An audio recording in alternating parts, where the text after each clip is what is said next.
Adebana, welcome back to Samui. A big week for you in regards to what you need to do to get into the US Open. Yeah, I mean, I think I probably need a win to get in, but I can't be going into an event trying to win it for any other reason but just for the win. So I'm just here to enjoy myself. I haven't really played much golf coming in, so I'm happy, no expectations.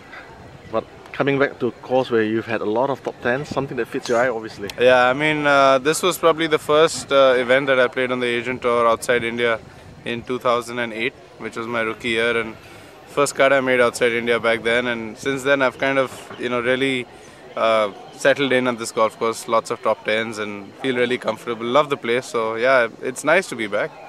And here with a new wife as well. Yeah. It's nice to have her accompany me, and off the golf course it's a lot of fun. It's very relaxed, and it keeps me very motivated and fresh on the golf course. Tell us a bit about last week. Must have been a happy week. It was a happy week. It was a very hectic week. It was a busy week. Lots of friends and lots of relatives, and Indian weddings are complicated affairs. There's lots of things going on simultaneously, and I was organizing a lot of it myself along with my family and friends. So it was really busy. Hardly any time to breathe. Haven't had much sleep actually in the last 10 days. So I'm looking forward to the afternoon tee offs. Good to get back to the grind of golf. Yeah, this as funny as it may sound, feels normal now. Just to be out here and going through my routines and just playing, and it's nice. It's so comfortable when I'm out playing, and it really feels like home. I gather this was supposed to be the day that you've flown out to the US, but you've changed your scheduling a little bit. Well, yeah, ideally, I would have loved to have, done well enough in Philippines to have qualified for the US Open. Obviously, it didn't happen.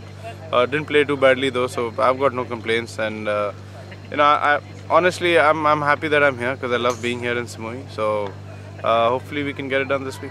The season has been going great for you, hasn't it? What has been that tipping factor that's got you all these top 10s and the winning? I don't know. I mean, a lot of people have been asking me this question. For me, I think it's been a build-up. It's been a slow build-up through the middle of last year, I think, where the improvement became a little more consistent, a little more gradual, and it's kind of built up to the point where I felt like I could win any given week, and it happened in Indonesia, and I think that was very important for me. Okay, all the best this week. Thanks so much, John.